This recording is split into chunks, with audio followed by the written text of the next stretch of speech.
Smash Factor.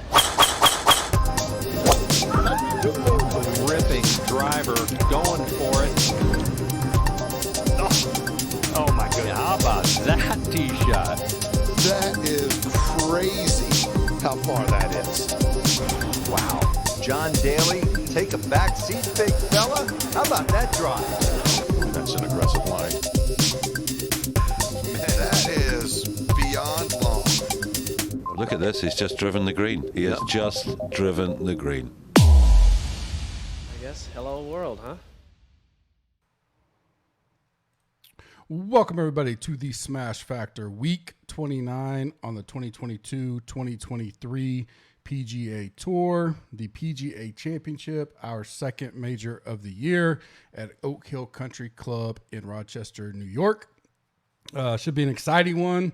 We had a solid, okay Byron Nelson in general. You know, so bunched up that made it a little bit more exciting at the end. Had some names up there, Scheffler and other. Obviously, Day comes back with a great Sunday to win it. And then we're moving the par 5 and making it a long par 4. Kept the scoring down pretty much like we thought it would, even though it's still going to be, a low 20 type number to win it. Saturday and the Sunday was just crazy to see. You could have a guy 3 shots out of third and be like T41. So that, at least for DFS purposes and kind of if you had any sweats and all that, kind of kept you glued in. I was right in the middle of both tournaments. I was literally like 2 hours and 15 minutes from both courses, with Liv being up in Tulsa and that being down in Dallas. Liv, the leaderboard was great.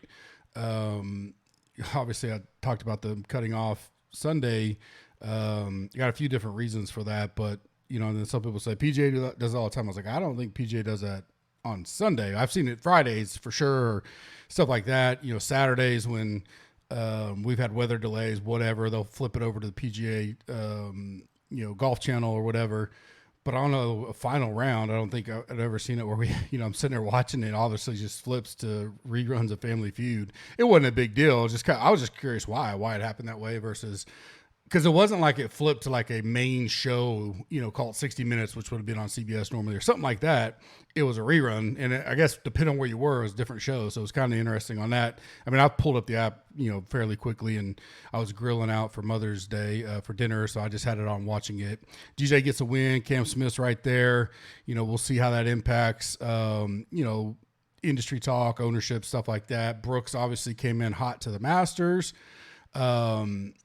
Wasn't too highly owned. I think he was 15, 16, somewhere in that percent. He was up there a little bit. I loved him. He was on my play, one of my cores. But so he does well at the Masters. Be interesting to see, Cam Smith's coming in good. DJ more so than Cam Smith just because he profiles well to do here. Cam, I guess, could too. He's driving the ball better. When we were seeing him week in and week out, he was gotten a little bit better off the tee and stuff like that. DJ's done well in this area of the country. DJ's done well in general on these type of tough courses. What he finished second at Bethpage back when Brooks won it. Brooks coming in really good form as well, continuing to play well since the Masters. And obviously, he won Bethpage. He's won, 2 of these, got a second at Kiowa behind Phil. But so a lot of that narrative stuff will be interesting. I really don't. There'll be some where you got to kind of dig a little bit and kind of see how they've been doing. I've kept notes. I kind of have like a live journal, if you want to call it that, of stuff I've seen when I'm watching it. Whatever, how many they've had so far this year, and going back and reading the recaps on, especially the ones that were overnight for us that were in our time, looking at whatever stats I could, things like that. But in general, just kind of classify them the best I can. My rankings all adjust for that. It's just like when Euro guys come over and they have some stats out there, but I don't believe they're as warranted to compare to the PGA. So that'll be the fun part. We've already lived it once with the Masters. Now you're at a course where you're not seeing every year. So can the guys compete? I think will be one of the big narratives. We saw a lot up there on the leaderboard Sunday at the Masters, but those guys that normally play the Masters well. Phil was probably the biggest surprise, but Reed, I think some people like that week. Brooks, people like that were up there. So I'll be interested to see how the industry talks about that, and then how we get to ownership by the time we get to Wednesday night.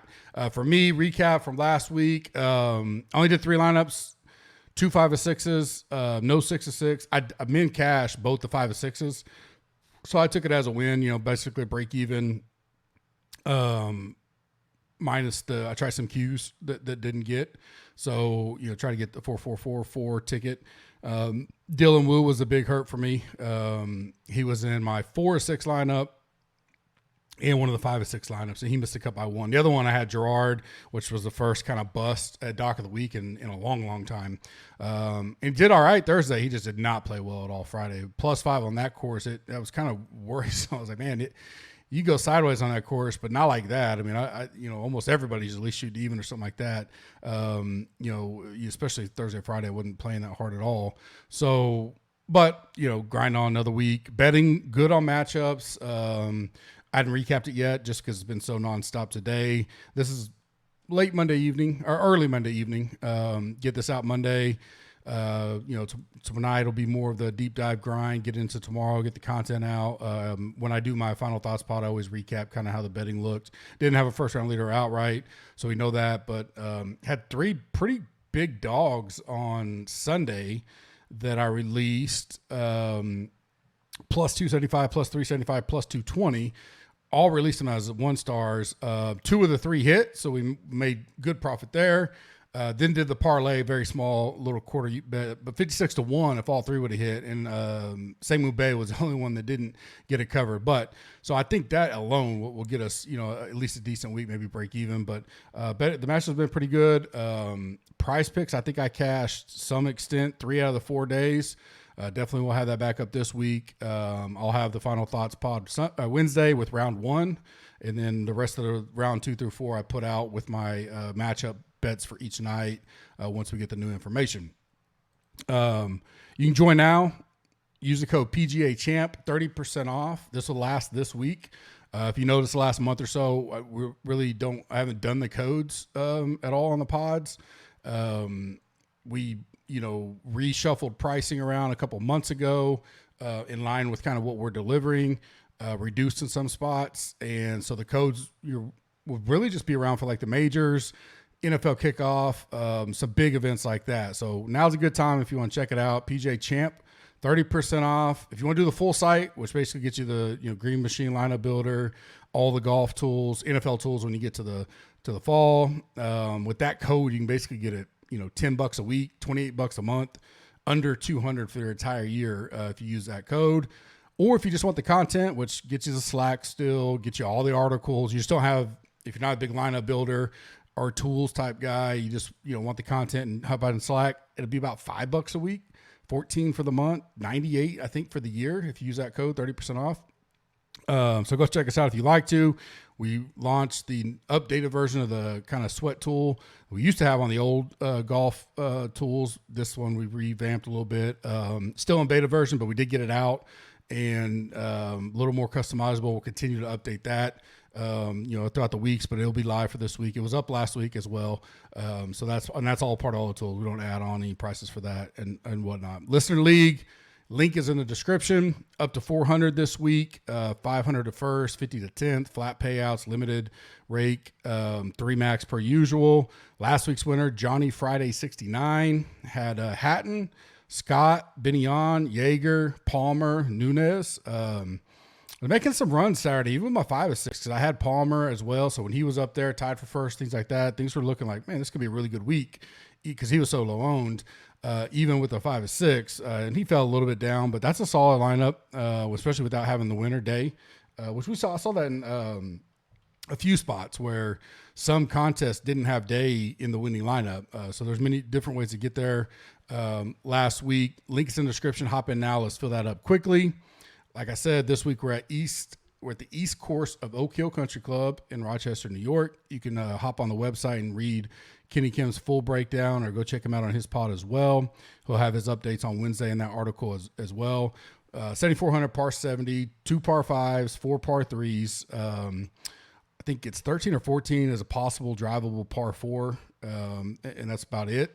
Par 5s are really long, going to be tough. I don't think there'll be very many going for it in 2 on either one of them, and so, some thick rough around the spots. Hitting fairways are going to be important, but it's difficult to hit fairways here. We know that.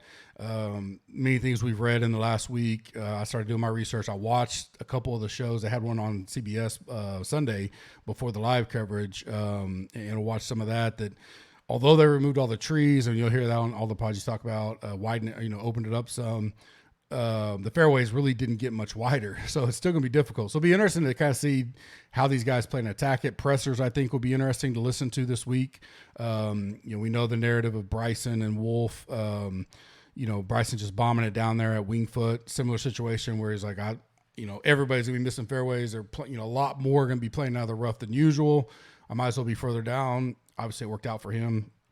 I don't know if that was Wolf's strategy or he just couldn't hit a fairway, but he wasn't hitting very fairways, and it was still right in there, behind Bryson for that championship. So that'll be, I think the better you can be off the tee, kind of like the good drives, that we use on Gups Corner is important. You could even use great drives if you want to really see who can get the furthest down there, and still be somewhat accurate. Blend of off the tee, stuff like that. The rough, you look at some of the stuff on that show I watched Sunday, especially around the greens, could be thick in spots. I think it'll be difficult to get up and down at times. Pure bent grass green. So rough may not be as long, just listening to a few things, but it's definitely thick. They've had a lot of rain in the area, well documented, stuff like that. Luckily this week so far, like tomorrow, the weather looks nice. It's going to be windy, but it's going to be up to 75. Then it kind of cools off Wednesday, Thursday a little bit. Friday and Saturday back up low 70s. Sunday may get to 70. The only chance of rain right now is Saturday. It's about 40%, maybe late Friday into Saturday. That'll be something we kind of monitor. Very chilly Thursday morning. Maybe high 30s. It's something to think about, potential if we start thinking about ways. The winds look very, very light all day Thursday, though. Now, Friday, right now, we're way out from that. We need to get more detail. Looks like it could be really windy, especially starting right out the gate. Could see some 35-plus mile-an-hour gust, dying down throughout the day. Some rain may come in there towards the end of some of these guys' rounds. So that's kind of what I'm paying attention to now, where it may – you make a decision. Would you rather play a little warmer, nice Thursday afternoon, but potentially have winds come up, or survive some of the cold? You get a little bit of rain, still windy Friday. Too early to kind of dive into all that, but there's some possibility there, but just not a lot. In general, I think it's going to play tough, but there's just not just a bunch of rain all over the place, which will be nice. We may see a little bit Friday, Saturday. Winds look pretty steady throughout the week. Thursday is going to be the best day as far as winds. And then right now, Friday, Saturday, and Sunday all have pretty good winds, which could, impact the course. And I think the scoring is going to be tough already in general. I think the cut, just kind of looking at some of the tougher events like this, probably that +3, +4 number. Remember, it's top 70 in ties for the PGA Championship, not top 65. Winner will be, I don't want to say like last year. We had a 5-under winner. 4 of the last 6 years, we've had 8-under, 8-under, 6-under, 5-under. And then we had TPC Harding, which was 13 under, and then Bella Reeve, which was 16 under. I kind of think we're in that 7-8 under type deal. I think if you get to 10 under, you're doing really well, and probably really live to win this. Right now, we'll see. It was 10 under back in 2013. Obviously, completely different course. Duffner won it then, and I think it plays tougher than back in 2013. So, I still think we could see 6, 7, 8 be right there in the mix. Come Sunday. I think if you're shooting 1 under, you're sitting 3 under going into Sunday, I think you're going to be live. So, we'll see. Now, we'll wait till we hear pressers, all that stuff. I'll update my final thoughts on Wednesday, and then Kenny Kim and I will be going Wednesday night, diving into all that as well. Stats I'm looking at: good drives, good approach, stroke gain irons, bogey avoidance, off the tee, and par 4 DK scoring. Given that we only have 2 par 5s, I generally like to look at that when the majority of the holes are going to be the par 4, like this week. Up on the site, if you look at my rankings, I do have all the courses listed over the last 6 years. Obviously been different courses. So course history in itself is just I kind of look at just how people have played in this type of atmosphere more than anything. And then I'll pull in, 6 to 8 comp courses, best that you can, but definitely don't weigh as like course fit or course history per se, like I would a normal week. Salary ranges, we have 5 in the 10K, 9 in the 9K, 11 in the 8K, 39 in the 7K, and 91 in the 6K. So once again, 130 guys, 7,900 or less, weigh the majority of the field.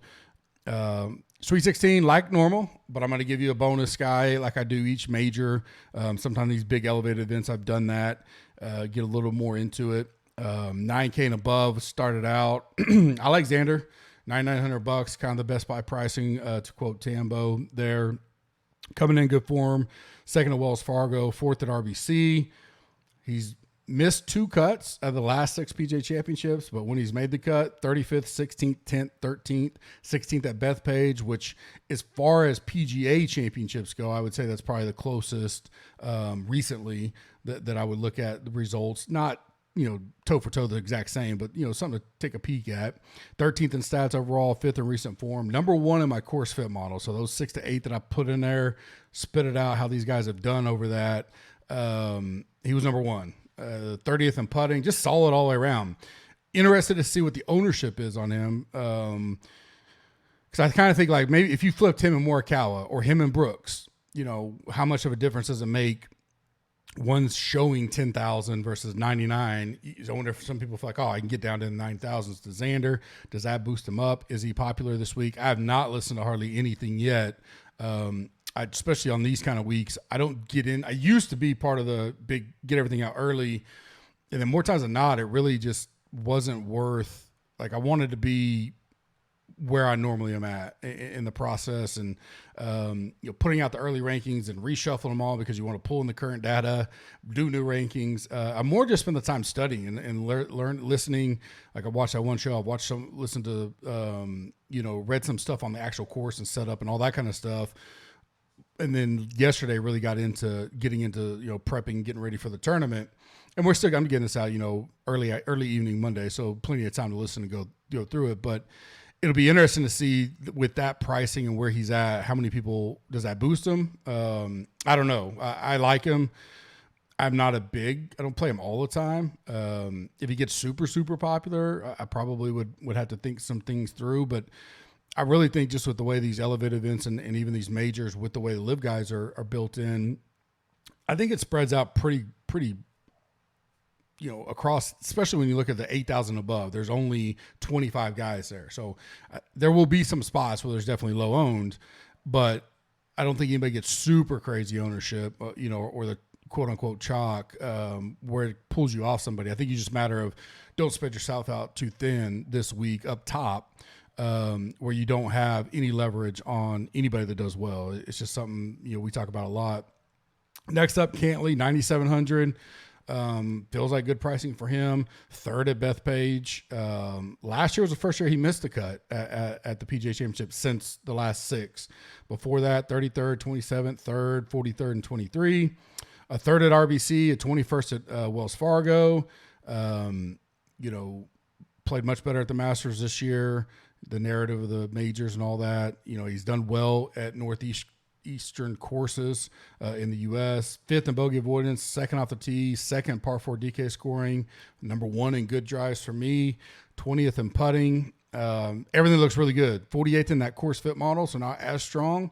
But at the pricing, assuming flat-ish kind of ownership, I don't think he gets too talked up there.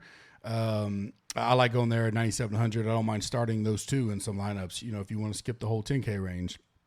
Brooks is my third one.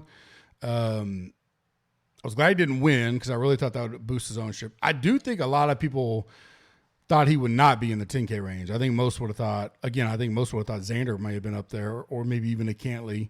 And Brooks is like in that mid to high 9. So to see him at 10-1, I kind of liked, because I wonder if it gets some people off of him.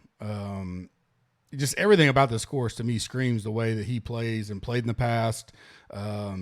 and that kind of killer instinct he's had, and the way he plots around these courses, and did, again, 13th first, 29th second, till last year he got 55th at Southern Hills, wasn't as healthy, but looking healthy now, playing good. There's no reason for me not to get on there, especially at 10-1. He's, one of my favorites this week as well.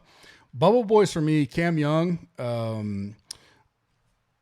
Man, just some of the key stats I'm looking at, he is not really playing that great coming into this week. Now, this course, you would think, he's a New York guy up there in that area, would scream to fit him with his off-the-tee game, good drive, stuff like that.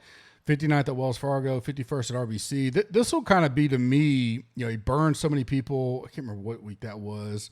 I think he wind up making the cut. It may have been Wells, actually, where he was 38% or something, which just stunned majority of people in the industry.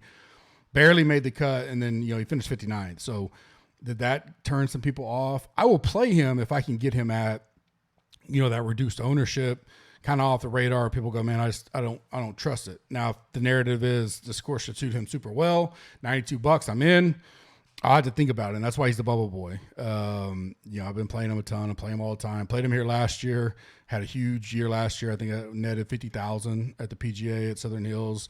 Of course, I had tickets on Willie Z, Cam Young, and Mito. All three finished in the top three, and only JT sneaks away with it. Really thought we was going to catch a good ticket with Mito last year. But so these guys I generally like, there's some bias there. I'll have to, I don't know if I want to go with him. He may be the leverage play from this week. That sucks. I like him, but when it comes to DraftKings, I'm going to play who I think's, all in where the good spots are. That's why he's a bubble boy. We'll see how it looks Wednesday. I don't think I want to play a super chalky Cam Young, but I do like him for the scores, and I like him this week. So we'll see how that works out. The next bubble boys, I'll call it, is Scheffler Rahm. And I'm going to let the industry kind of dictate that. We'll see where that goes. I think Rory's going to clearly be lower owned at $500 to $700. I'm just off Rory. Until I see it, he's cost me a lot this year already. Killed me at the Masters. And I wouldn't let that bias, but gets the time off, comes back at Wells, really doesn't look good there. I know he, plays this course quite. I think he was there a lot during COVID. Maybe his wife's family or something's there. But right now, I'd be off, and I think that'll be one of the bigger decisions for me. Will be I think he'll be well below owned than Rahm and Scheffler. But just the way everybody's playing right now, it's not that big of a savings to go to him. I'd rather drop down to Brooks, Xander, Cantley if I'm really going to take savings off of Scheffler and Rahm. I'll be off of them. And then Scheffler Rahm will just kind of see how the week goes along. I like them both. They're both going to rate out 1-2 in everybody's model. There's not a lot to speak there. It's ownership for me, leverage, where I want to get my spots and all that. That's the only reason why they're a bubble boys this week. AK range, Hatton, played him last week, did well. 5th, 3rd, 19th coming in. Didn't do great at Bethpage, but he did make the cut, finished 48th. He's made 4 of 6 cuts at the PGA Championship in the last 6 years, a 13th at Southern Hills last year and a 10th at Bella Reeve. So I like all that. He's coming in really good form. Was there, hung around on the weekend. Never really had a shot, I don't think, to win it. But, a 5th place there, 3rd at Wells. One of the best coming into the field. 5th good drives, 8th off the tee. He's top 20 or better in all 6 of the major categories I'm looking at this week. So I just love him. I like the price. Typically, the AK range gets squeezed in these type of events because so many people want to fit in the 9 and 10K guys that it's hard. Or there's 1 or 2 that stand out and people go pluck them. And so 2 are really high owned, and then the other 6 or whatever's, this week, what is it? 11 guys in there. I can see like 2 or 3 gaining ownership. Everybody goes, well, that's my one AK guy I'm going to get. And then they drop down. So I would imagine you'll see some leverage here. Now, Hatton may be that guy that's super high owned. We'll see. But I like him in general this week. Either way. DJ, man, look good. Wins, whatever that means. I know I'm not getting into all that stuff. But 2nd at Bethpage, 2nd at TPC Harding, 27th and 13th at the other 2. He has missed the last 2 cuts at the PGA Championship. So, not that I don't know how much matter. This really just comes down to the pricing seems too good. I think he still cares to an extent, on these, to go win a major. $8,800. He should play well here, and the way he drove the ball this week was great. I like everything about his game right now. Matsu, $8,600. Another guy that has made all 6 of the last PGA Championship cuts: 5th, 35th, 16th, 22nd, 23rd, and 60th. Which is a little surprising because he's a guy I see that can play really good and just happen to miss a cut. But last year didn't do much with it. But 16th at Bethpage, I like that. 23rd last week. Always a withdrawal kind of threat-ish, but maybe that kind of can keep the ownership down. I feel like it's a really good price at $8,600. He's a potential bet for me at 50 to 1, depending on where you look. I like everything about his game this week and how he's performed in spots like this before at this price. A top 20 seems very realistic. And he can flirt with that top 10 at 8,600 is what you need. And so I like him a lot this week. Bubble Boys for me, Thigala. Really only reason why Bubble is this is his first PGA Championship. And not really a, Northeastern kind of guy. So I wonder how he'll perform. Not a big factor for me, but again, splitting hairs here. I like him. I don't think he'll be super high owned at 8,100. 5th at RBC, 56th at Wells Fargo, 28th in good drives. He's 72nd off the tee. There's a little spray ability that would worry me, but again, everybody's going to be missing more fairways this week. So I don't know how much it hurts. 11th in par 4 DK scoring, 35th in the putting model. So enough there that I like it. 8,100, I think he'll be somewhat low owned, that I don't mind going there. Although he has surprised me in some ownership recently, not this strong of a field, where his DFS darling status has gone up some. Fleetwood's the next one, Bubble Boy for me. And only ownership here. I think he will be high owned because he's right on that. He's 8,000, right? Safe play, can get in there. I'll be surprised if he's not one of Kenny's cash game cornerstones. I hadn't listened to that yet. 5th at Wells Fargo, 15th at RBC, made 5 of 6 last PGA cuts. 5th at Southern Hills, 48th at Bethpage. Very steady. I always say this and I always like him. When I think it's going to be a single digit type tournament, it boosts him to me because he's not going to go. I don't think he's a guy that goes out there and, his game's built to shoot a 17, 18, 19 under type. The grind it out and I got to shoot 1 or 2 under a day to have a chance on Sunday. I think he can do that. But I do think he could potentially have some ownership skyrocket up there. So that's the only reason why I have him as a Bubble Boy. We'll take a watch on that over the next 48 hours. 7K range, Mito, 7K. Just interested to see how the industry is on him. Because I think if he'd been playing on the PGA Tour the last 4 months, he would be super popular. And I think people would say he's underpriced. He's been playing really decent, really good. He's one guy I've kept an eye on, not only because I like him, liked him last year, obviously had the ticket on him at Southern Hills. He's some of his stats go back old. Even when you pull in those old ones, he was doing well on some of the key things. 9th in good drives, 16th in irons, 14th in par 4 DK scoring.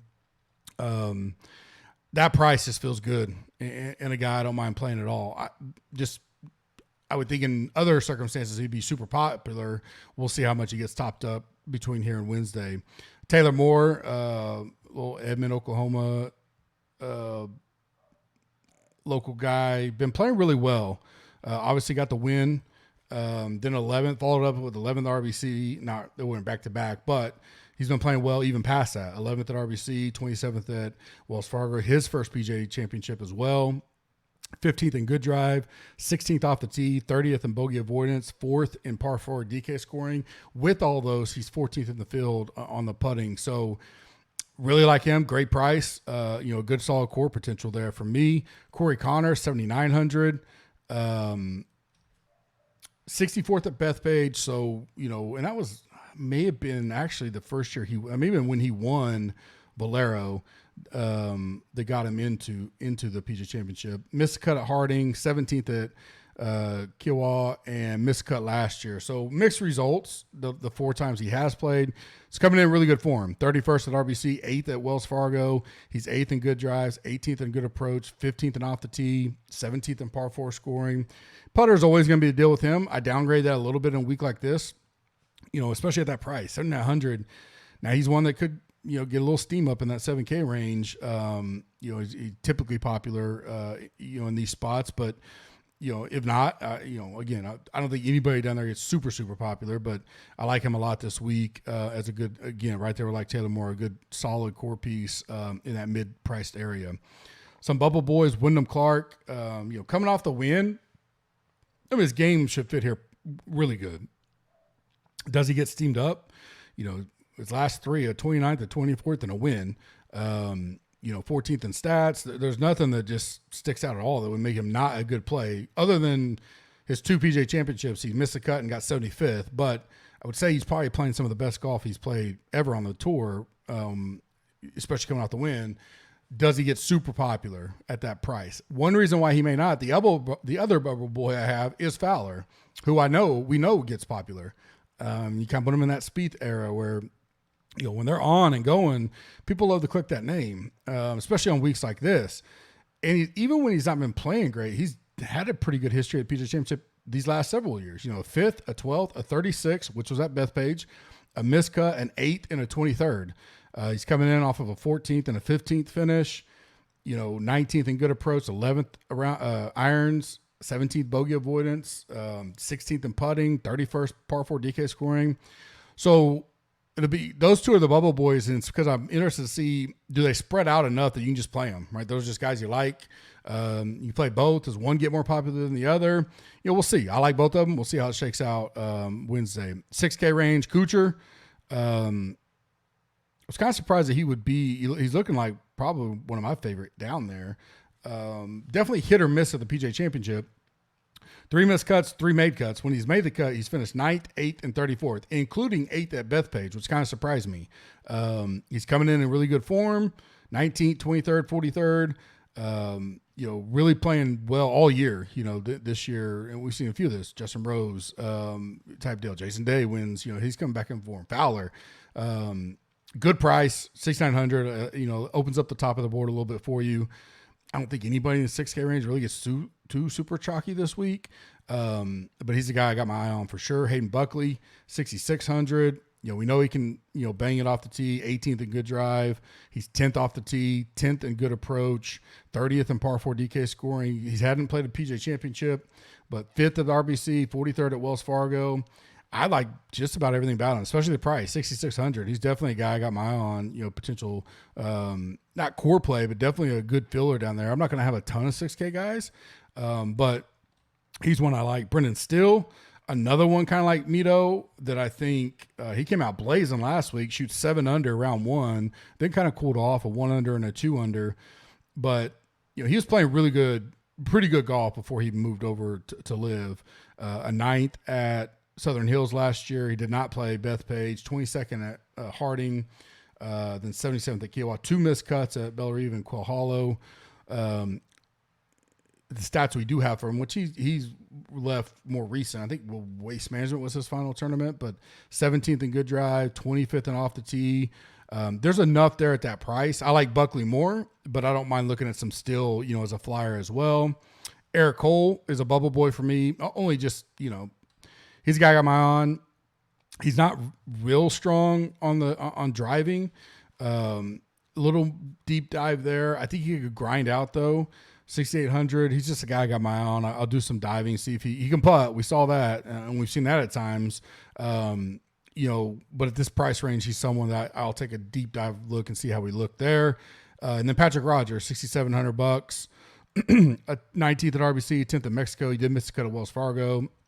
He hasn't played in a PGA Championship since Quail Hollow, 2017, where JT won. 19th in good drive, 37th off the tee, 33rd in putting.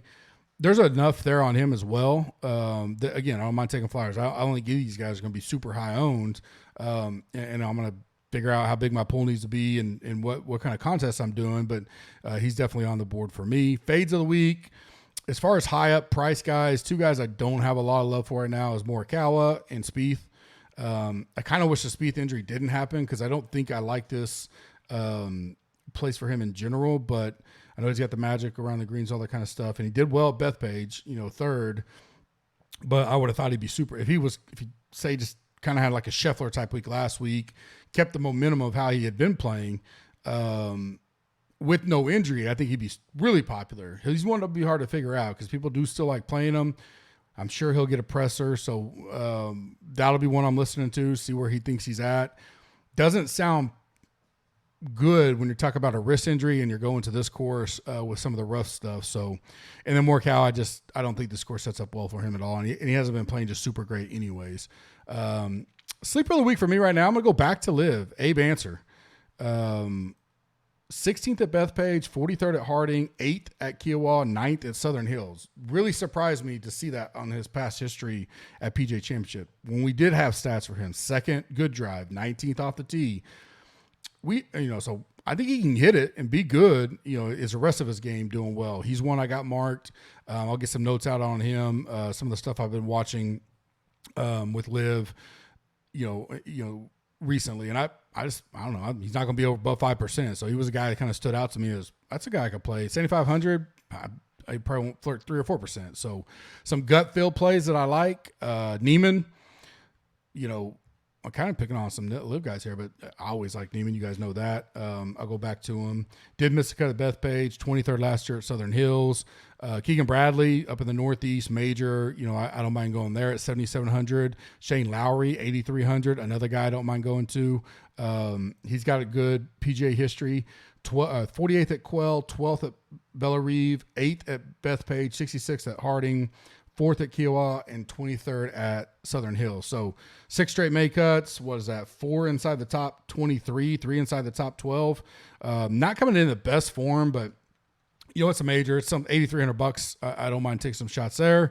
Patrick Reed, 7,600. That this grinded out long, tough courses has always been kind of his, profile. I'll go there. And then Justin Rose, 7,700. Great history. Missed a cut at Quell, but then a 19th, 29th, 9th, 8th, and 13th. So his worst finish in the last 5 years at the PGA Championship is 29th, and that was Bethpage. So I like that at that price as well.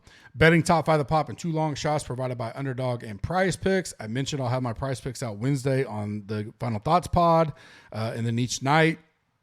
Code GUP, get you dollar for dollar match up to $100. Links in the description to get into that. And then Underdog has their part 2, if you want to call it, with the majors. And I think it's KRS and Slack that he does a lot of it. I think he stated that it was the Albatross return. So it'll be for the final 3 majors, $50K to first, $250K in the pot. $10 per lineup. There's only 28,000 total. Now, I know that sounds like a lot, but there's some contests in DraftKings this week. It's got over 100,000. So, 33% full right now. So keep an eye on that. I think that's something you could use too. Put 100 in, get a free 100. Those are always fun. Or 20 in, you get 20. Whatever you put in, you get matched up to $100. My top 5 right now that I like Cantley at 22, Xander at 20, DJ at 25, Brooks at 20, Matsu at 50. 3 long shots that I like. Most of these are kind of be like your each way type bets, maybe a top 20. Mito at 150, Connors at 100, and then Taylor Moore at 200.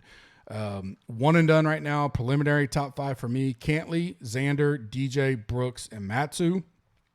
And then I think the kind of asterisk there would be if you have Scheffler, Rahm, and this is where you want to put them, they're obviously in the mix as well for me. I do have Rahm. I don't know if I have Scheffler, or I have one of them. I can't remember which one it is now, but potential for me this week. There's still 2 more majors, several elevated events. So think that through, look at your contest, stuff like that. I'll have my final 5 on Wednesday as well. Do Gut Final Thoughts Wednesday pod out probably early afternoon. Then Kenny and I will go that evening, probably early evening, like we always do for the majors and elevated events. Don't forget, you can use PGA Champ 30% off. All that stuff was up at the beginning of the pod if you want to check that out again. Look forward to having everybody join who's new. One thing I didn't mention at the beginning, everybody that signs up this week or has signed up in May, everybody that signs up, and stays past the free trial period, I'll put everybody in a drawing, and I'll give a $200 single entry ticket away to the U.S. Open on DraftKings as well. And I'll reemphasize that Wednesday for the guys I missed up top saying that. Hope you guys have a good Monday night. I will talk to you guys later. Let's have a good week.